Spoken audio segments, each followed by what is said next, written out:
Day students,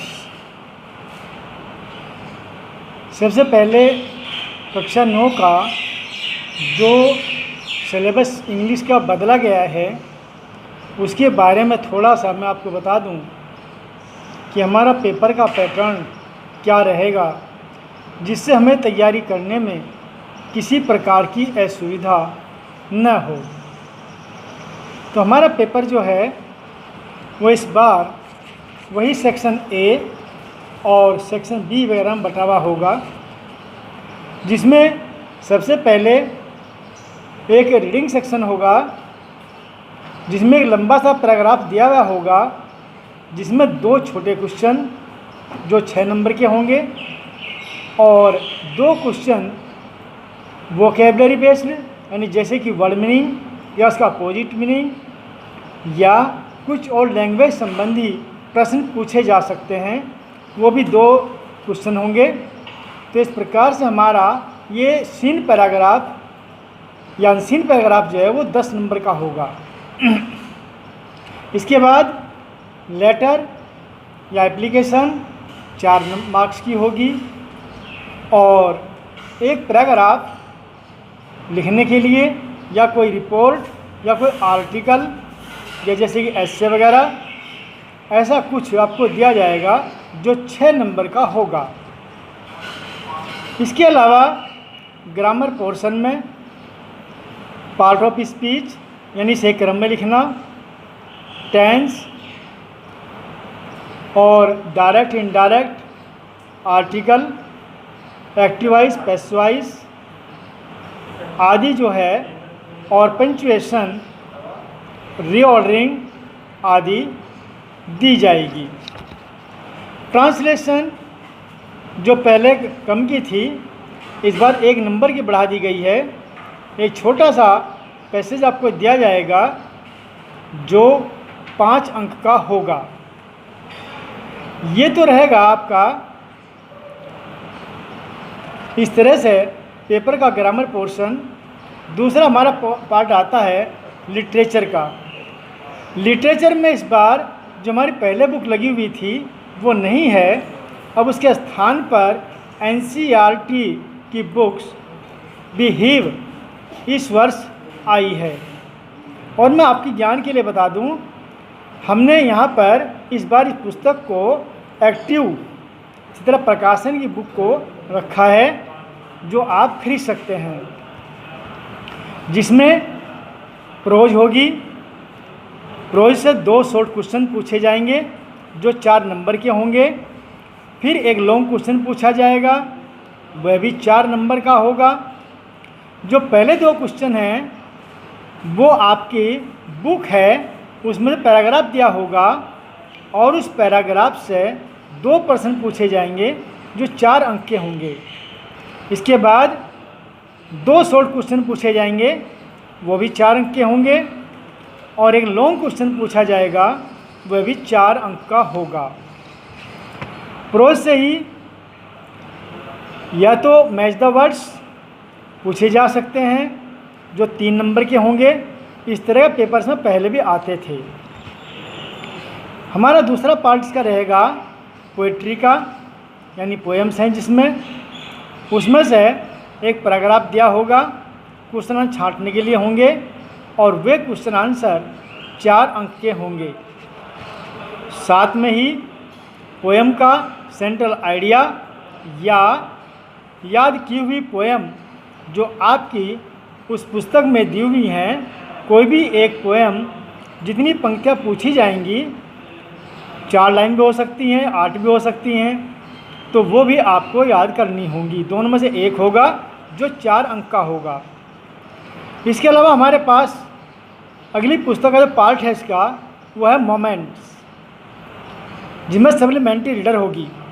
supplementary reader से 2 question short पूछे जाएंगे, 4 अंक के होंगे और एक लॉन्ग क्वेश्चन भी इस बार सप्लीमेंट्री रीडर से पूछा जाएगा जो 4 अंक का होगा। इसके अलावा यहाँ पर इसमें से true false, complete the sentence या बेस्ट अल्टरनेट या MCQ को कहते हैं, वो भी पूछे जाएंगे। इस बार सिलेबस में कोर्स तो बहुत ज़्यादा है, लेकिन समय को देखते हुए कुछ चैप्टर कट किए गए हैं। तो जो चैप्टर इस बार करने होंगे तो उनमें the fun they had, the sound of music, the little girl, the true beautiful mind, the snake and the mirror, my childhood, rich for the top, ये चैप्टर 7 प्रोज से इस बार करने होंगे। पोएट्री में the road not taken, when, rain on the roof, the lake isle of Innisfree, a legend of northland, no man are foreigners, और the duck and the kangaroo, ये chapter जो हैं इस बार आपको पोएम में से भी करने होंगे। सप्लीमेंट्री रीडर में 10 चैप्टर हैं, लेकिन 10 चैप्टर में से आपको 7 चैप्टर करने होंगे, जिनमें the lost child, the adventure of Toto, Iswaran the storyteller, in the kingdom of fools, the happy prince, breathing the storm in Ersama, and the last leaf, ये 7 चैप्टर सप्लीमेंट्री करने होंगे। इस बार कोर्स काफ़ी बढ़ा हुआ है, जो पहले कोर्स था बहुत कम था, लेकिन अब कोर्स बढ़ गया है। सप्लीमेंट्री में पहले 4 चैप्टर होते थे, अब 10 चैप्टर हैं। प्रोज में पहले 6 चैप्टर होते थे, अब 11 चैप्टर हैं। पहले पोएम 4 होती थी, अब 10 पोएम हैं। तो इस प्रकार से आपको मेहनत और ज़्यादा करनी होगी और पूरी लगन से पढ़ना होगा, तभी आप इसमें सफल होंगे। अब मैं आपको इसका पहला जो चैप्टर हमारा है आज प्रोज का, वो शुरू करता हूँ। वैसे मैंने सप्लीमेंट्री का चैप्टर आपको भेजा है, उसके लॉन्ग क्वेश्चन जो हैं वो रहे हुए हैं। लॉन्ग क्वेश्चन मैं जल्दी भेज दूँगा, शॉर्ट क्वेश्चन उसके आज कल में ही चले जाएंगे, जो आप नोट कर लें।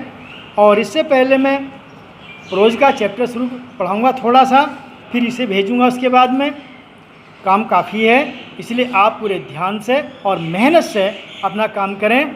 जो पहला काम है वो चेंज हो गया है, इसलिए उसे याद करने की आवश्यकता नहीं है। तो हमारा पहला चैप्टर है द फन दे हैड।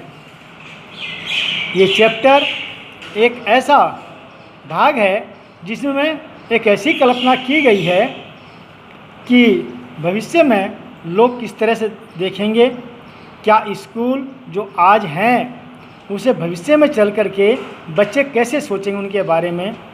तो वो आज उसकी एक झलक इस लेसन में इसाक एसिमोव द्वारा दर्शाई गई है, और ये दर्शाने का प्रयास किया है कि भविष्य में लोग, शायद ऐसा समय ज़रूर होगा जब लोग सोचा करेंगे कि स्कूल कैसे होते थे। क्योंकि अभी भी आप जैसे देख रहे हैं कि ऑनलाइन पढ़ाई हो रही है, तो शायद एक दिन ऐसा ज़रूर आएगा कि जब सब काम ऑनलाइन होगा, टीचर सामने नहीं होगा, बल्कि आप कंप्यूटर के माध्यम से ही घर पर पढ़ रहे होंगे। इसी पे एक चर्चा यहाँ पर दी गई है, तो आप भी देखिए इस चैप्टर की इस चर्चा को।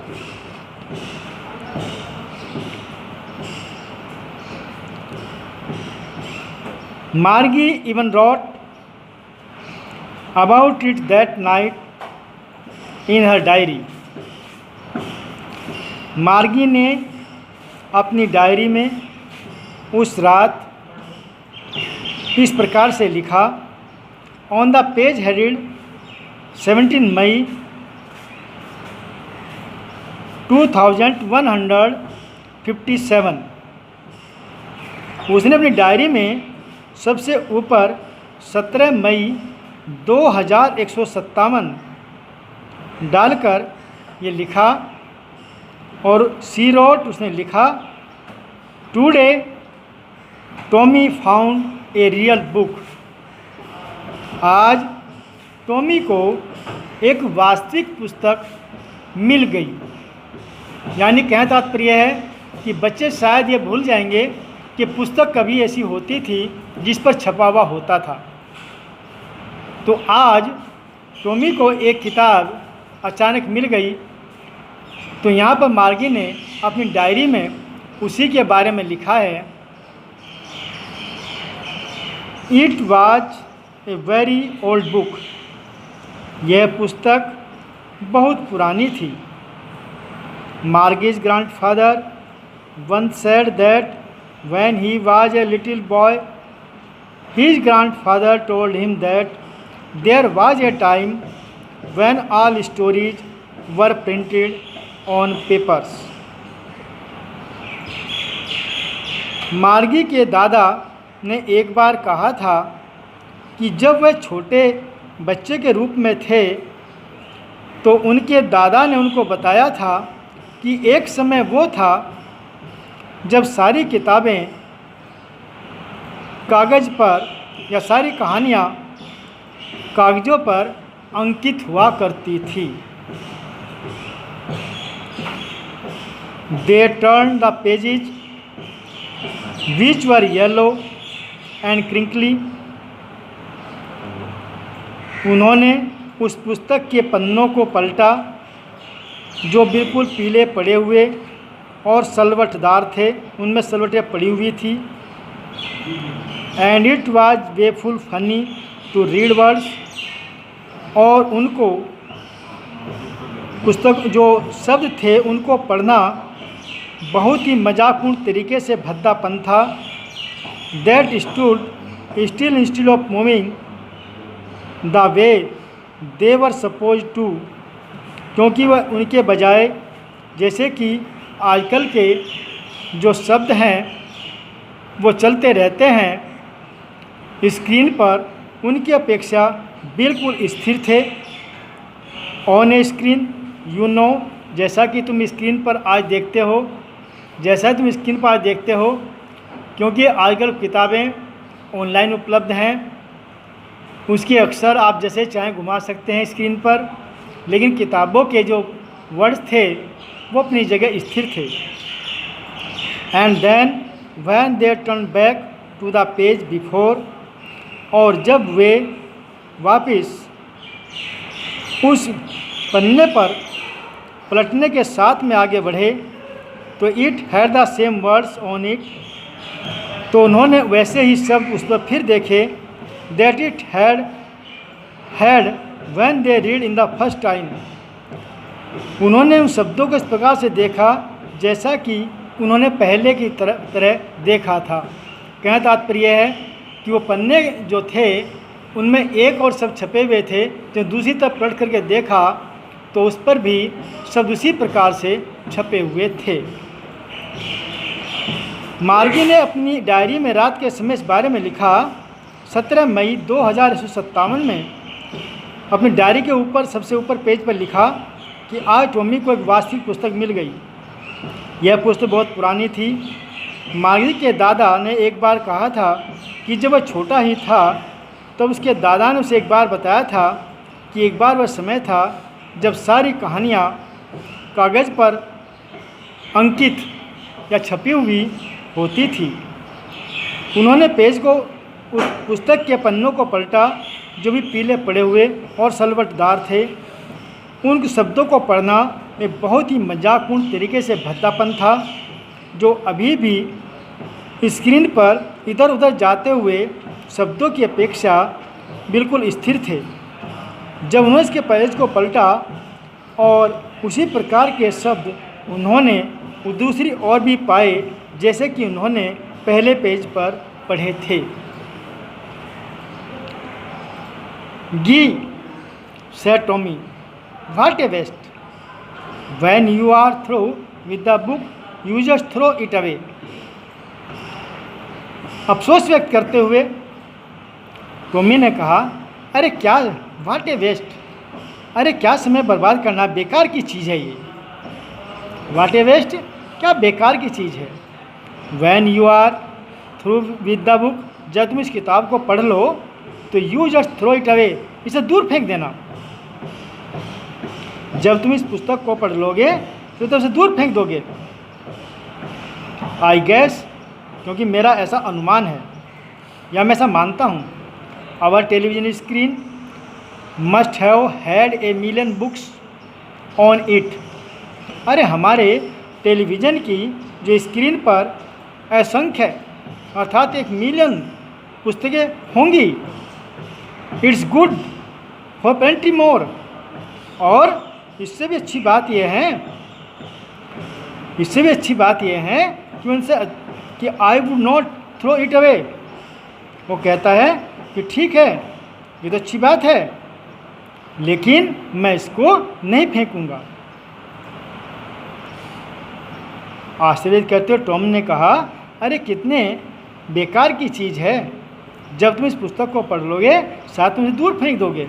मेरा सा अनुमान है, हमारे टेलीविज़न स्क्रीन पर या कंप्यूटर की स्क्रीन पर तो लाखों किताबें हैं जो पर्याप्त मात्रा में इससे अच्छी भी हैं। तुम इसे दूर नहीं फेंकोगे या मैं इसे दूर नहीं फेंकूंगा। Same with mine. हाँ, शायद मैं भी नहीं फेंकूंगी। सेड मार्गी। मार्गी ने कहा। She was 11। वह 11 वर्ष की थी। And hadn't seen as many telebooks as Tommy had. और शायद उसने इतनी दूरदर्शन पर टीवी स्क्रीन पर इतनी पुस्तकें नहीं देखी होंगी जितनी कि टॉमी ने देखी हैं। ही वाज 13, क्योंकि वह 13 वर्ष का था। She said. उसने कहा, where do you find it. तुम्हें पुस्तक मिली कहाँ है। यानी एक समय ऐसे आएगा आने वाले समय में कि जब किताबें जो हैं वो ढूंढनी पड़ेंगी, इस तरह से नहीं जैसे आजकल मिलती हैं। तो उसने पूछा कि तुम्हें किताब मिली कहाँ से है ये। इन माई हाउस, मेरे घर में। She pointed without looking. उसने बिना देखे ही संकेत किया। Because he was busy reading, क्योंकि वह पढ़ने में व्यस्त था। In the attic. अरे टांड पर, अरे ये टांड पर थी हमारे घर में ऊपर, संकेत ने कर दिया। What's it about.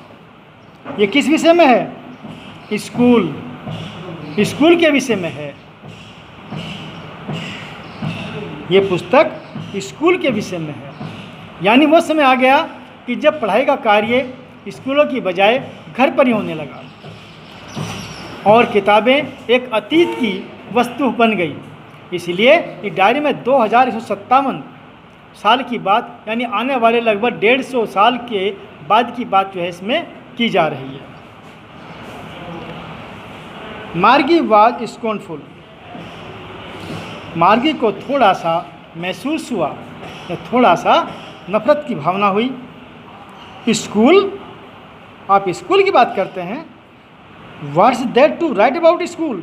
अरे स्कूल के बारे में क्या लिखा गया होगा, या स्कूल के बारे में क्या लिखना होता है। I hate school. मुझे तो स्कूल से नफरत है। मार्गी ऑलवेज हेटेड स्कूल। मार्गी हमेशा स्कूल से नफरत करती थी। But now she hated it more than ever. लेकिन अब तो वह कभी पहले की अपेक्षा और भी ज़्यादा नफरत करने लगी है। The mechanical teacher had been giving her test after test in geography. क्योंकि उसको कंप्यूटर, जिसको मैकेनिकल टीचर कहा गया है, कंप्यूटर जो है वो उसे बार बार भूगोल में एक टेस्ट के बाद दूसरा टेस्ट देता जाता है। And she had been doing worse and worse. और उसकी जो परफॉर्मेंस है, उसके जो मार्क्स हैं वो और ज़्यादा खराब होते आते जा रहे हैं। Until her mother had shaken her head sorrowfully. जब तक कि उसकी माँ ने अपने सिर को घृणा के साथ हिलाते हुए कहा, and sent for the county inspector. और उन्होंने उसके लिए जिला विद्यालय निरीक्षक को बुलाया, या जिला निरीक्षक को बुलाया। जब उसकी माँ दुखी हो गई, उन्हें एकदम थोड़ा सा सिर झटका नफरत के साथ में, और उसने काउंटी इंस्पेक्टर अर्थात जिला निरीक्षक को बुलवाया। को थोड़ा सा घृणा हुई। स्कूल, अरे किस प्रकार के स्कूल है? मुझे स्कूल से नफ़रत है, मैं हमेशा स्कूल से नफ़रत करती हूँ। लेकिन उसकी नफ़रत कभी पहले अपेक्षा और ज़्यादा बढ़ गई, क्योंकि जो कंप्यूटर अध्यापक है वह हमेशा उसको भूगोल में एक टेस्ट के बाद दूसरा टेस्ट दिया जाता है, और उसकी जो परफॉर्मेंस है, उसकी जो नंबर है वो और ज़्यादा ख़राब आते जा रहे हैं। तो उसकी माँ ने बड़े दुख के साथ में सिर हिलाया और फिर उसने काउंटी इंस्पेक्टर अर्थात जो जिला निरीक्षक है उसको बुलवाया। अगला भाग जो है जल्दी आपको पढ़ाया जाएगा। आप अपनी पुस्तक मंगवा करके, ये मैंने आज आपको फर्स्ट टाइम बताया है कि इस प्रकार से पढ़ाई आपकी रहेगी, इसे आप पढ़ लें। और जब मैं पढ़ाऊँ तो थोड़ा सा बुक में आप देख लें, 2-3 बार पढ़ेंगे तो बहुत अच्छी तरह समझ में आ जाएगा, क्योंकि इस बार बुक में थोड़ी हिंदी भी दी गई है जो आगे पढ़ने के लिए दिलचस्प रहेगी। बाकी लिखित कार्य आपको व्हाट्सएप पर भेज दिया जाएगा।